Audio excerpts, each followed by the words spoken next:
Ladies and gentlemen, boys and girls, welcome back to episode number 15 of Beer vs. Ivy. I'm your co-host, Signer Saw, brought to you with the best co-host in all the land, Mr. Jackson Gross.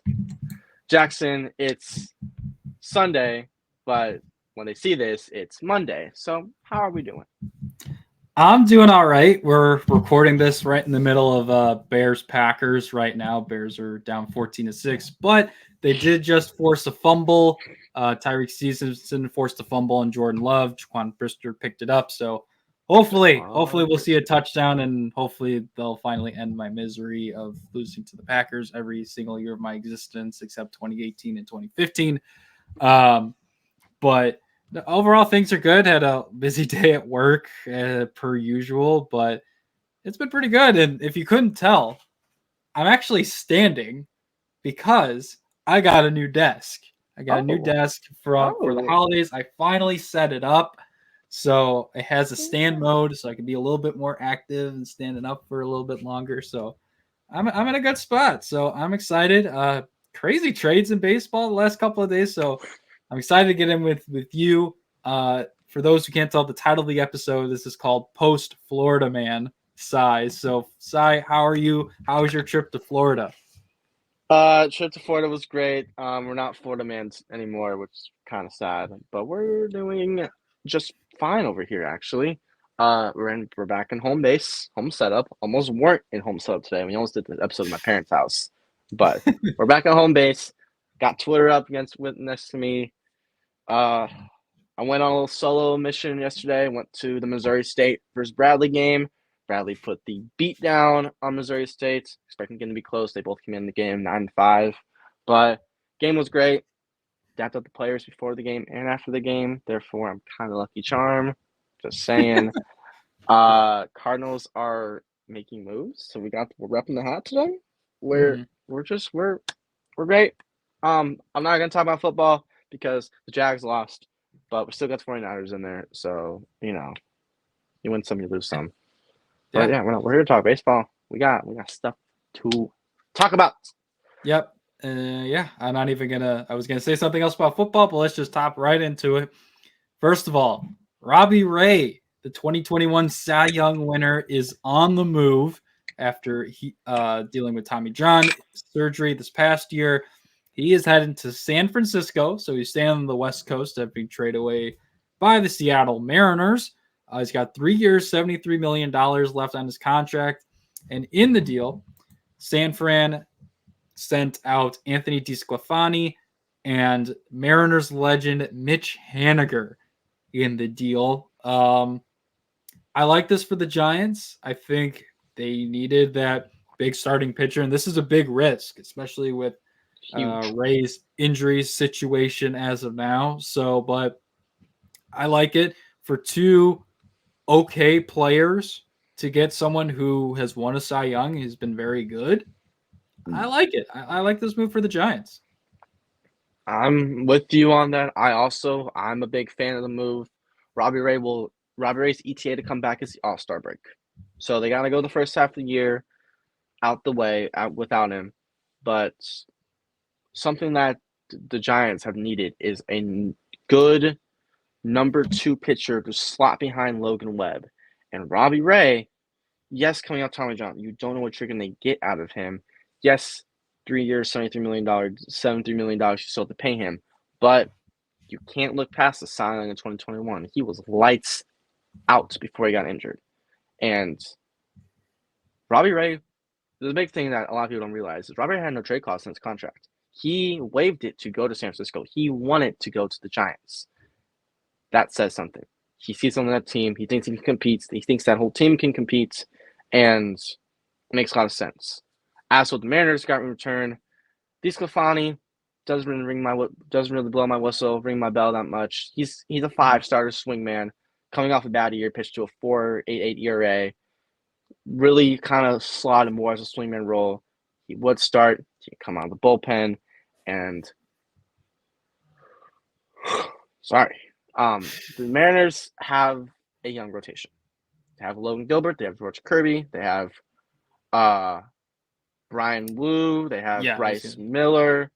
Like he could slot as a 5 because injuries happen. Everybody knows injuries happen. They also Luis Castillo. They already have a solid 1 through 5. But let's say the Mariners want to go out and if they want to move a Brian Wu or Bryce Miller, which has been rumored, or even a Logan Gilbert, but that's unlikely, then DeSclafani can slot as a 5. He is a perfectly reasonable number 5. Look back at what he did 2021. He's pitching sub 4 ERA. He should have been an all-star in 2021. A lot of people can argue. DeSclafani has been good. He's a veteran. He's going to fit in well with that younger pitcher staff, be the mentor, or he swings out of the bullpen. He comes in when the system has a bad start. He can swing 2 or 3 innings just fine. That's what I like. And then Mitch Haniger. They needed an outfielder. There's no other way to put it. Outside of Julio Rodriguez, I can't tell you who's in that outfield because they're nobodies. Mitch Haniger is somebody. Yes, the 209 batting average, you look, and like 250 and plate appearances. You look at that and you go, it's a little iffy. I don't like that. But look at what Mitch Haniger has done in Seattle. He had people know him from Seattle. Contract isn't that bad. It's like 2 years or something. I can't remember what I wrote. But it's needed. They needed the bats. San Francisco had a lot of bats to give up, especially with all the young guys they have, and with signing Jung Ho Lee. Someone was bound to go. Mitch Haniger going with how he performed last year, it makes a lot of sense. But it's equal. It's bone average, bone equal for each side. Each side is getting something that they need. Each side's getting something they want. Win-win. Yeah, and for those who don't know what Mitch Haniger was able to do in Seattle, 2018 he was an all-star, hit 26 home runs, 93 RBIs, 285 average. Somehow in 2021 he wasn't an all-star with 39 home runs, 100 RBIs, hit 253, OPS plus of 122, most total base in his career with 301 total bases. That came with 23 doubles and a couple of triples. Like 2021, Mitch Haniger was a different beast. But obviously, last 2 years, he's only played a combined 118 games over the last 2 years. So injuries are going to be a concern. But hey, basically everyone on the side of this trade is taking injury concerns. Obviously, you got the Giants with Robbie Ray. You got the Mariners with Mitch Haniger, and who knows what happens with DeSclafani at this point too. So with considering he's getting a little up there. He's not old, but he is getting up there. He's been in the league a while. So again, I agree with what you said. I think this is a really good win-win trade for this side. I think this is obviously higher risk for the Giants considering the payroll around $24 million a year. But if he can pitch like average, just being healthy for those 3 years, I think it's a good trade for the Giants. So, but the Mariners, they weren't done. They made another trade. They sent out Luke Raley to the Tampa Bay Rays for Jose Caballero. I've heard of Luke Raley before. I think he played for the Reds for a hot second, but I have never heard of Jose Caballero. So you probably know more than me, Sai, so I'll let you take this part of it since you also did write an article on Third Down Thursdays about this trade as well. They're both in the same article, so you want to hear about both trades. You only got to go to one place. I'm looking out for y'all. But looking at Luke Raley. This is, in my opinion, the height of the trade. The Mariners get the other real corner outfield bat they needed. And 357 at-bats last year, he hit 19 home runs, 49 RBIs, stole 14 bags with a 249 batting average, 333 OPS, slugging a 490, OPS plus of 126. Very good. Outfielder, first baseman, he's kind of a big boy, 6'4", 235, can play first, can play the corner outfield spots, was previously with the Dodgers in 2021 before getting traded over to Tampa Bay, where, of course, the Rays work their devil magic, because of course they do. It makes me sad. And now my computer isn't – oh, my computer just freezed up on me. Oh, well, hold on. My laptop sucks. This is great. This is just great. But, all right, we're good. So, and then we get to look at Jose Caballero. Last year was his rookie season. in 231 at bats. He hit a measly 221 batting average, only 4 home runs, 26 RBIs, 26 stolen bags. Though he's a speedy little guy. He's actually very short. He's 5'9", 185. I'm Damn. 5'10". I'm taller than a professional athlete. But then again, Jose Altuve also exists. So really, that's not saying much. Darren Only Sproles also exists. So yeah. legend. Muggsy Bogues, Spud Webb. Yeah, we can go on and on. Anyways, Mhm. 343 OPS, 320 slug, and a 663 on base percentage. OPS plus of 90. Below average hitter, good glove. He's a utility guy. Can play second, can play shortstop, can play third, can come in and steal you a base. And just in case you don't know, Tampa Bay doesn't have a shortstop anymore because let's yeah, just let's we're gonna stay away from that. But if you know, you yeah. know. Yeah, So if you've been following the news about someone with initials WF, then you know. I was gonna say Wandy Peralta, and then I realized that it's WP. So I was like, oh, I can't say that. But if you know, it's not him, but you know who we're talking about. Yeah. But Caballero, the big thing about this one is Caballero was not going to get the playing time he should be getting in Seattle. Was Seattle bringing in Urias, having J.P. Crawford, Josh Rojas, Ty Dylan France, Moore. like Dylan Moore? He was not going to play, which sucks. But he has been confirmed. The reason why he got to train Tampa Bay is confirmed he can confirm compete at least for that shortstop spots. It's him or Taylor Walls, realistically. Mm-hmm. So win-win. Then Tampa Bay is crazy of making nobodies into somebodies. Look at Isaac Paredes. Look how good he was last year, and he was nobody. He got traded for Austin Meadows. Look what happened to Austin Meadows. Fell off a cliff. So, again, win for both sides. However, this one I do give the edge to the Mariners. Luke Raley is going to hit big boy home runs in Safeco, T-Mobile Park, whatever it's called. He's going to be great. And they still got a couple young guys that he could platoon with because I don't think Luke Raley can't hit lefties that well because he's a lefty bat. It makes sense. But win-win for both sides.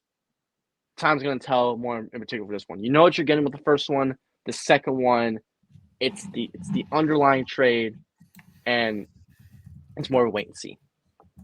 Who wants to take a drink? Yeah, that was good. And I okay, so I was thinking of somebody else. I think he had the same last name as Rayleigh, but a different first name because he's only played for the Dodgers and the Rays. So, but yeah, I think just a solid trade for both sides, getting something they need. So, but now we got to move to Queens, New York, as Woo! the Mets The New York have brought in Mets. 2 more players via free agency. They brought in former Giants lefties, so this is probably part of the reason why the Giants brought in Robbie Ray. Sean Manaea, he signs with the Mets to pair up with Kodai Senga, Luis Severino, and the rest of that Mets pitching staff to go along with Mr. Harrison Bader. Cardinals and Yankees legend and Reds legend. He's on his way to the Mets to play center field, along with Brandon Nimmo out there with the Mets. So honestly, again, I think Braden put it well in our group chat. Like the New York mids, like these are just good mid. I don't even want to say they're good. They're just mid signings. Honestly, Shamanai is a solid pitcher. Harrison Bader is a really good glove, good speed. Just not the greatest with the bat in his hands still for right now. So it's again, it's solid. They're MLB level players. They're good. They're going to be contributors. They're just not the stars that the Mets signed last year when they brought in Verlander and Scherzer. So, I think that's just the best word you can put for it. I will say I'm gonna just glance past Chaminade because he's mid. He's gonna be like a 3 or 4 in that rotation. Outside of Kodai Senga, the rotation's not gonna be good. Like Severino and Benaya can definitely bounce back. Trevor McGill, whoever, Jose Quintana, like they have they're major league caliber pitchers. They'll get you that 4 ERA, and that's about it. Mm-hmm. Now, looking at the Harrison Bader signing, and this is where my complete former Cardinals bias is going to come in, because Bader was my favorite Cardinals player for a long time, and then when he got traded, I didn't like him anymore, because that's how it works. However, I got to see him play when he was a Yankee against the Mets, funny enough, and I cheered for him so loud, and he went 3 for 4, and it was great. But looking at what Bader did last year, that's what we're here to talk about. Bader, in 319 at-bats, hit to a 232 batting average with 7 home runs, 40 RBIs, 20 stolen bases. OPS 274, slugging of 348, on base percentage of .622, which makes an OPS plus of 69. Ooh, it's nice, but it's bad. It's nice, but it's bad. He can't. He struggles with the bat. He's always struggled with the bat. But when you know Bader, when you know Tots, when you know Chachi Smooth himself, you know him for his Gold Glove defense, which he won a Gold Glove back in 2021. His last good year was St. Louis, and he's still had the Good Glove to this day. But also looking at his year with the Yankees and the Reds in 2023, it wasn't good. But then again, looking at his numbers, he was worse in 2022 somehow, but better in. Okay, actually, man, these numbers are bad. Whoa. Ouch. Okay, and I can say this now. He fell off a cliff after 2021. He went from a 460 OPS to like a 2 something. Jesus. Okay, I don't even want to look at this anymore. Yeah, he's good glove, and he's back with Pete Alonso. So if the Gators connection resparks, that's awesome. If he sucks, which I'm hoping he doesn't, because I'm a Bader fan at heart, then yeah, just the New York mids. I think that is the best way to put it. So because they're mid, because the Mets are mid, we're gonna stop talking about them. We're gonna move on. Yep, we're gonna move on to some more mid because we have to talk about the Colorado This is Rockies. worse than mid, actually. Hold on. That's ramble fair. time. That's Hold fair. on, it's ramble time. Continue. But yeah, so keeping on with former Cardinals finding a new home, Mr. Dakota Hudson, Mr. Ground Ball pitcher, is heading to Coors Field to play. I think he was claimed. I don't know if he was claimed off of waivers or he's just got a 1 year min. He was signed to like a 1 year, $1.5 million deal with incentives to bring the deal up to $3 million. Insane, right? I know. I think it's great. And then they also brought in defensive god Jacob Stallings. He's not even a god anymore. He's really bad. He's a player who exists in this universe who is being signed. Who was good on the Pittsburgh Pirates for a single season, and that's it. Yeah. So, but they are heading their way to Coors Field to let up 50 home runs. I'm assuming per game. Yeah, this is just hilarious. I know we talked pre-show. You had this. You had something from one of the Rockies beat writers. I'm pretty sure that's what it was. Yes. So I'm gonna let you take this from here. So I don't have the tweet up, but from the tweet that I read, Bud Black, the Rockies manager, is ecstatic basically to see what Dakota Hudson and his ground ball pitcher. He's a ground ball pitcher. So it's he's there ecstatic to see what he can bring to this team into this. Oh my God, I can't even. I'm so happy that he's gone. Screw the tweet. He's gone. This is okay. Dakota Hudson, right? All right. I have his stats up, and Lord, they're atrocious. In 2023, 63 record with a 4.98 ERA. Mm-hmm. Played in 18 games, started 12. 81 innings pitched, 45 strikeouts, and a whip of 1.5 on the dot. That's bad. There's no other way to put it. That's rough. And it's crazy because this is the same pitcher who in 2019 in his age 24 season went 16-7 and started game 4 of the 2019 LDS when we were on the chopping block against the Atlanta Braves. I say this because I was at the game. I remember it like the back of my mind. But wow, he's gone. He's actually gone. And you don't understand how happy that makes me. Because he sucked in 2022. In 2022, in 27 games, he went 8-7 with a 4.45 ERA, and then it got worse. He blows, and now he's with the Rockies. And if he has a 6 ERA next year, I'm not gonna be surprised. But supposedly they're gonna make some tweaks, and the ground ball percentage is gonna really show. But he doesn't strike people out.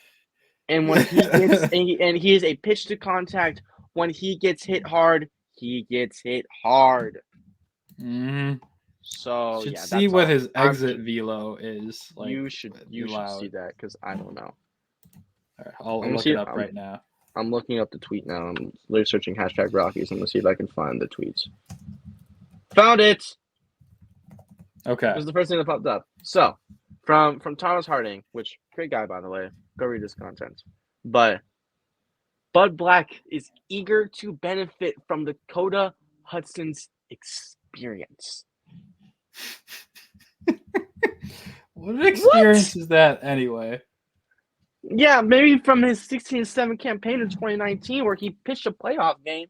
But if you look at what he's done, he's the 5-year he basically had last year. Yeah.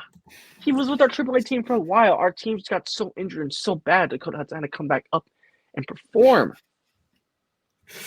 Wow. Oh my god. But on the same thing, which is kind of notable, the Rockies want a left-handed hitting outfielder. Don't know who would want to go to Colorado, but I don't know. I mean, anyway, so I found it. So he was in the 12th percentile in exit velocity at 90.5. That was his average exit velocity allowed. It was 90.5. That's about right, actually. That is about right. Yeah. Yeah, so it's bad. It's bad for the Rockies. But what do we expect? But yeah. But what's that? Oh no. The Cubs have made a major league addition. They have acquired someone who is on the 40-man roster this year. And they made a waiver claim with the Rockies, or they made a waiver claim for Brian Serven, a catcher from the Rockies. You did not just do that. You didn't say you were gonna do that. Okay. Exactly. I wanted this effect for this reason. It works. Wow. But yeah, okay. So the Cubs have acquired Brian Serven. Wow. It's the third catcher the Cubs have added this offseason. They obviously brought back Yan Gomes. They added Jorge Arfalo. They also got Joe Hudson on minor league deals. So yeah, like it's an interesting thing. Jokes aside, I think he's a very good defensive catcher from what I've been able to read about him. Let's see. Let's take a look at his baseball reference. What do we got here? So, he played 11 games last year for the Rockies. Had 3 hits, a double, and an RBI. Hit 130 on base, 174 slugging, 304 OPS, but in a negative 22 OPS last year. So, we joked about Harrison Bader having a bad back. Or bad bat this year. Bad back? Well, maybe that was part of the reason he had a bad bat this year. But yeah. So I think it's a depth move. Honestly, I get it. He'll play in AAA most of the year at this point, and then maybe he'll pop up if Miguel Amaya or Yan Gomes gets injured. I'm trying to pull up his baseball savant page. Let's see. He's a really solid defensive catcher. He has a average pop time of 2.02. His framing Solid. is pretty solid. Solid. So again, good third string catcher. I think that's the best way to put this. He's not going to give you anything offensively, but I think he'll be good enough as a third string defensive minded catcher. Maybe in a playoff series, you put him in late in a game if you're not confident in Yan Gomes and Miguel Amaya's defense. You throw him out there like in the 8th and 9th inning, something like that. So if he makes the playoff roster, which I would not expect him to. The Cubs make the playoffs. You're talking about if he makes the playoff roster, the Cubs got to get there first. The team they ain't going nowhere. We'll get to that later. Things could be heating up. But yeah, all jokes aside, it's okay. It's okay. I just wanted to make the joke because it was like January 5th, and it was the first time the Cubs had made a major league addition to their roster. So I'm double checking the tweet date when it. I was right. January 5th. Look at me go. That's. I have contract details for the Harrison Bader contract because John Heyman just decided I would put him out. Yeah, he's getting it's 1 year, $10.5 million. I thought I saw it earlier. Yeah, but he's got a signing bonus of $1 million, so he's only getting 9.5 this year, which is honestly, that's good. That's pretty good. Yeah. But okay. Actually, no. I'll let you. I was just gonna. I was done. All I was gonna say is that we have a more important thing to look at because if you can see on the ticker, it says that Cy is happy, and that's because the Cardinals have made another pitching addition. This time to the bullpen, they traded outfielder Richie Palacios to the Tampa Bay Rays for Andrew Kitteridge. I believe he had a solid season with the Rays last year. I think, again, just solid mid-tier bullpen arm. And again, when you look at some of these teams like the Cardinals where they were last year, your guys' bullpen, you just need major league bodies. Even if he's not Josh Hader, Edwin Diaz. Am I getting that right? Yes. Edwin Diaz. Insert great closer here. You just need guys who are solid. So, but continue. Go for it. Okay. So. This move is bigger than you think. You're probably thinking Andrew Kittredge. Oh my God, it's a pitcher from the Rays. This is been a major league proven pitcher. So last year, he only pitched in 11.2 innings, 3.09 ERA, 2 wins, 0 losses, 1 save with a WHIP of 1.2 because he came off of Tommy John surgery.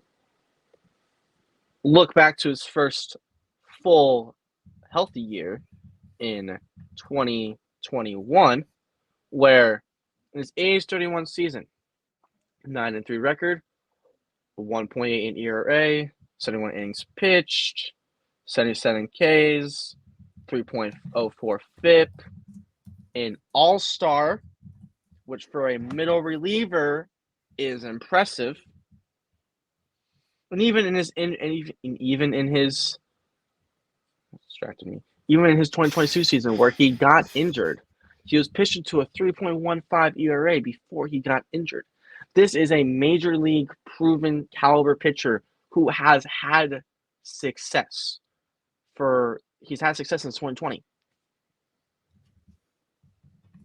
For the back end of our bullpen, the pair with Giovanni Gallegos, Jojo Romero, and my boy, my hero, Ryan Helsley, that 4 in the back of the bullpen, it's going to feed families. It's going to do numbers. 7th, 8th, and 9th inning with them 4, we're fine.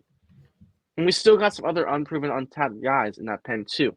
And so, I don't know if you got the graphic, but and then you see, if everybody sees that, oh my goodness, the Cardinals traded an outfielder to the Tampa Bay Rays. Insert the picture, the painting of the Vietnam guy with all scared. Yes, I understand. I understand completely. Oh my goodness, here we go again. Well, I hate to break it to y'all. Richie Palacios spent a lot of time with the Indians. A lot of time with the Indians in their AAA with the main team for a little bit before getting traded to the Cardinals midway through last season for cash considerations. In 2023, in 93 at bats, 258 batting average, 6 home runs, 16 RBIs, two stolen bases, 307 OBP, 516 slugging, 823 OPS with an OPS plus of 120, WAR of 0.5. He's a utility guy. He can play left field, right field, center field, second base. But he was our fifth string outfielder. Sixth string outfielder, arguably. Because we have Lars Nootbaar on left, Tommy Edman in center, Jordan Walker in right, with Dylan Carlson as our fourth outfielder, and arguably Alec Burleson as our fifth outfielder. Love Palacios. He was great. Richie P really was a nice little spark for the team last year, who that sucked. If for the Cardinals fans like myself, who still paid attention last 2 months of the season where we were terrible, Palacios was good, Palacios was great. And, well, Cardinals fans, you guys are getting mad because we traded somebody who really was not going to play for us for a former all-star reliever. And we're getting mad. This is not a Randy Rosarino situation. This is not a situation. They are two completely different people, two completely different situations. This is a win. This is a huge, huge win for the Cardinals. Palacios is going to play for the Rays. He's going to take over as that left-handed hitting outfielder that Luke Raley was. But we got somebody who is going to help us win now. But we're getting mad because we traded an outfielder to the Tampa Bay Rays. Get over yourself, Cardinals fans. Y'all really don't. You guys do not. And I mean this wholeheartedly. You're going to get mad over every little thing this team does. Get out of your mother bleeping feelings. This team wants to win. I understand. You might think some moves are questionable. Oh, but you signed Kyle Gibson. Oh, you signed Lance Lynn. Oh, you signed Sonny Gray. Oh, you're trading an outfielder to the Rays. Stop. Listen, this, as much as I hate to say it, this front office knows what they're doing. We got these guys who need innings. Yes, the rotation still isn't great. The bullpen's getting there. Richard Palacios was not going to do anything for us next year. Hit right to you. The trade for O'Neill, us trading away O'Neill. He wasn't going to do anything for us next year. We have so much surplus in the outfield, and we still have a lot of surplus in the outfield. Alec Burleson's probably going to get traded because if we, for any reason, need a fifth outfielder, Victor Scott II is going to be waiting in AAA, and he is a mastermind. Just wait till he comes up. Like, I'm just mad because I have to be on Twitter and I look and I see what everybody's saying. They're like, I don't know how I feel about this move. Even like the writers come out saying, I don't know if this move. This is a good move. Look at the numbers. Look at what this team needs. We needed at least one more proven guy. And we traded for him. We still have money. We can still go out and make a move for another starting pitcher or make a move for another higher leverage bullpen arm. Yes, it won't be Josh Hader, but it could be a Phil Maton. It could be a Hector Neris. It could be a Ryan Robert Stevenson's still out there. It could be a Robert Stevenson. And you're over here telling me that it's a bad move. Whatever. You have to spend money. You have to trade away pieces. Oh my goodness. It has to be fair for both sides. Good fucking Lord. Making me, I'm mad now. Like, whatever. Roll the insurance ad. I need a break. Yeah, I was thinking the same thing. Let's roll it. Roll the ad. Erie Insurance says here's to the grown-ups who move, mortgage, mow, and still bust a move. But does your home insurance still fit? Erie helps you protect the home you've grown into, all at fair prices that are often less than the other guys. So how do you find the right coverage? Magic. Nope. Local independent agents who get to know you like this. Your local Erie agent is Building Block Insurance Group. Get a quote today at 704-464-4544. Erie Insurance. Well, That was quite the rant to lead into rumor mill time that we got here. We'll start with, of course, because we have to start with a big market team, as always. New York Yankees. They are going pitch shopping. For those, if you know, you know. They have reportedly have been on Jesus Luzardo, Shane Bieber, and Dylan Cease. Although, according to John Heyman, they are still far apart on potentially getting any of those guys, especially Dylan Cease. Not surprised. They tried to get Yamamoto. They clearly need one more starter because you don't know what you're going to get out of Carlos Rodon. Garrett Cole could regress at some point. You don't know what you're going to get out of that. You traded away Michael King for Juan Soto. You lost Luis Severino to the Mets. They need another starter. They need another frontline starter. Any of those three guys would be it.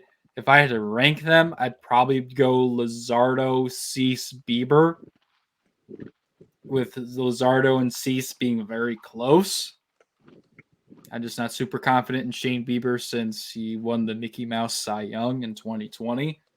But yeah, I think I'm not surprised. The Yankees are always trying to get big talent and ship off every man, woman, and child to try and everyone's prospects to try and get some major league player because they don't believe in developing players outside of Aaron Judge. So, yeah. So No, that's actually spot on. I'm looking. So, I was Brian Cashman, and I am in the chair, and I'm calling these teams. I'm getting on the phone with Miami, and I'm not getting off the phone with them until there's a trade done. Doesn't have to even be for Luzardo. Give me Trevor Rogers. Give me Sixto. If I'm the Yankees, anybody that they think has some talent, they can get for a good price on any pitcher on that team. With how the Marlins are like the NL version of the Cleveland Guardians, it's kind of what I kind of view them as. Therefore, get on the phone with them and let's get a deal done. So then John Mozelle can get on the phone with the White Sox and slide overseas. Oh my God! Of course that was coming. I'm not surprised. You gotta know by now. Telly's traded him. It's my dream. Oh my God! I'm not surprised. On to next. Yeah, but again, we'll see what the Yankees are able to do if they're able to rebound after losing out on Yamamoto. Speaking of other potential Yankee pitchers, Marcus Stroman, instead of the Yankees reaching out to him, he reached out to the Yankees saying he has reportedly serious interest in joining the Yankees. I know you're not a big fan of Marcus Stroman. Not at all. The Yankees said no. Yeah. The Yankees straight up told Stroman, we are not interested in you. So yeah. That's all I gotta say. And I think outside of whatever you think about him personality-wise, I think that has a lot to do with his injuries he sustained down the stretch, the rib injury, the hip injury, the decline in play once he got that blister in that game in the London series in June. Shout out to Trey Mancini for destroying Marcus Stroman with an error. Got Trey Mancini, Eric Hosmer, and Tucker Barnhart on the Cubs in 2023. Yeah, not good, but so I'm not surprised, unfortunately, for Stroman. Maybe he'll find somewhere else. He did. Apparently, at one point, he was in Toronto. We don't know if he ever met with the Blue Jays at all about him potentially coming back. Yeah, I don't know where he stands with the Cubs, honestly. I kind of think like they've decided to move on. I don't blame them. The Cubs need somebody better and more consistent, so hopefully they find somebody soon. But speaking of former Cubs and the Blue Jays are interested in former Cubs, Royals, and Marlins DH Jorge Soler. Not surprising. They need a lot more offense in that lineup. They lost out on Otani. They lost out on Soto. They brought in Kevin Kiermaier. They now have IKF and left-handed IKF with Dalton Varsho. So,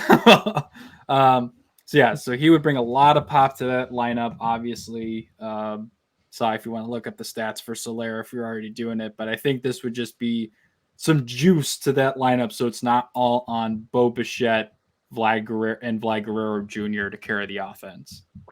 I'm looking up his stats Because right now. We don't know if Matt Chapman's going to be coming back to the Blue Jays. So, damn. Oh shit. Okay. Whoa. Anyways, 504 at bats last year. Jorge Soler hit a 250 batting average with 36 home runs, 75 RBIs, on base percentage of 341, slugging a 512, OPS, I forget what it's called. That at on base plus slugging. On base plus slugging at 853. OPS plus of 128. And not mean to burp there. Very good season. And he's about to turn 32. A 4-year deal for Soler, I think, would be the move. He can play right field if need be. He has hands of stone, so I don't know if you really want to do that. But then again, the fielders play Kyle Schwarber in the outfield sometimes. So, yeah. They play Nicholas Castellanos on a consistent basis in the outfield. So, and I think, yeah, go ahead. I was going to add, so other teams that are linked to Soler outside of Toronto are the Mariners, Diamondbacks, Red Sox, Marlins, and the Nationals. I would love him in Arizona. I also would. That would be nasty. That would feed families. But yeah, and I think this also makes sense for the Blue Jays considering the outfield they have. Like I said, they brought back Kiermaier, they got Varsho, they have Springer. They got a ton of good defensive outfielders. Springer is losing a step or two, but yeah, he's more of a corner guy now. Yeah, so but still, he's still solid enough in the outfield. No way. What? The Cardinals are beating the Seahawks right now, which for what's his name? For Connor's sake, he needs that for the Saints to get into the playoffs. Yeah, but it also is going to need to take a Bears win over the Packers, and it's not happening right now. Correct. Packers are up 17-9 with 2:25 left. So, never mind. Sorry, Connor. Sorry, Connor. But yeah, so should be interesting to see where Soler goes. Again, good power bat. Interesting to see where he goes. And apparently the Angels, since we talked about them already, were in on Harrison Bader and Kevin Kiermaier. Obviously, they decided to go to other teams, which it says, like, Kiermaier going back to the Blue Jays, that doesn't really say much about the Angels. It's like Kiermaier's playing there a few years now. He's comfortable, blah, blah, blah, blah, blah. Harrison Bader not going to the Angels and picking the Mets over the Angels says a lot, especially where I expect the Mets to be like at 500 or maybe like a few games below or a few games above. Like 75 to 82 wins is where I expect the Mets next year, if not worse or maybe a little better. So, yeah, sorry, Angels. Sorry we keep dunking on you this offseason, but that's what happens when you don't trade Otani for a billion prospects and let him leave and don't match a contract, even though he honestly might have stayed had you did. So he would have stayed, actually. You failed. You lose. You failed. So, and last but not least, let's end on at least a good note for me. Let's go for that. Let's go for that because I have a feeling in about 10 to 15 minutes I'm going to be very depressed. Yeah. The Cubs. We made a joke about it earlier about Brian Serven. With that, the first Major League edition, first 40-man roster edition with him. But according to Bob Nightingale's column on Sunday, from last Sunday, he expects the Cubs to be the most aggressive team in baseball in the next 5 weeks, saying that links to the Cubs outfielder. He says that Bellinger hasn't really gotten any strong interest from any other team at this point, so signs are pointing to Bellinger coming back to Chicago, with Scott Boras playing the waiting game as he always does. So by the third game of the opening series for the Cubs, Bellinger should be back. He also thinks that they will either sign Matt Chapman or Rhys Hoskins, former first baseman for the Phillies. And he also expects the Cubs to add another starting pitcher to their rotation. So potential things could be on the way, but we said that basically from November 7th that the Cubs were in on Pete Alonso and Juan Soto and Shohei Ohtani and all these other guys, but nothing happened. And we've got Brian Serven, Jorge Alfaro. Say his name wrong every time, and it's always differently how you say it wrong. That's how not important. Two random pitchers that I can't even remember the names of. Like Edwin Escobar is one of them, and don't ask me why I know that. Great. I think he's the lefty. He is the lefty, and that's why I remember. Man, look at me go. Why do I know that? Hold on. That's scary. Why do I know that?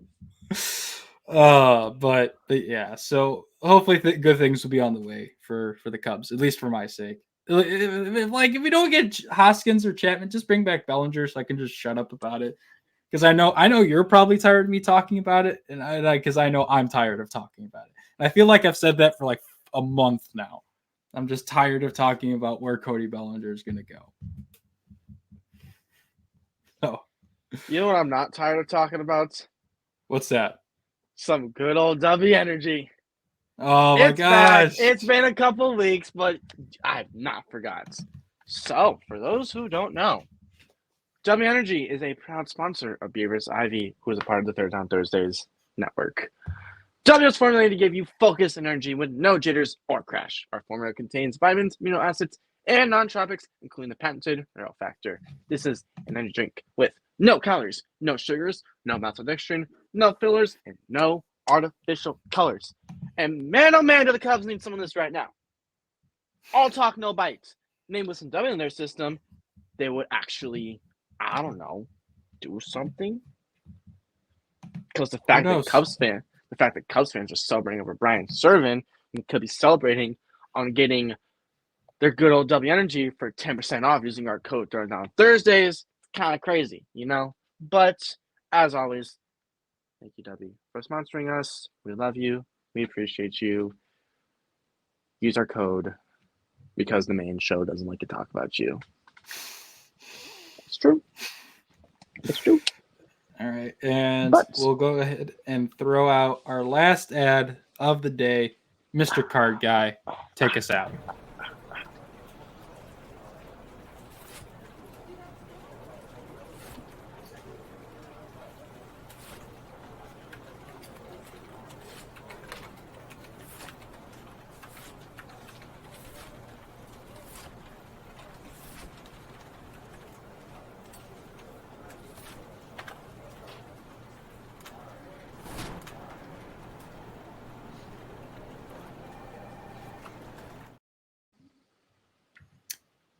All right, that's going to do it. Beer vs. Ivy, episode 15 in the books.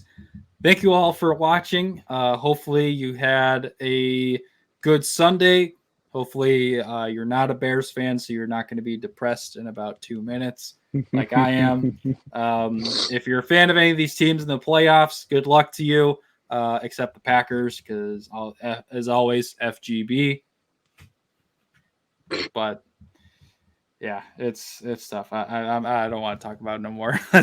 Yeah, I'm not gonna lie.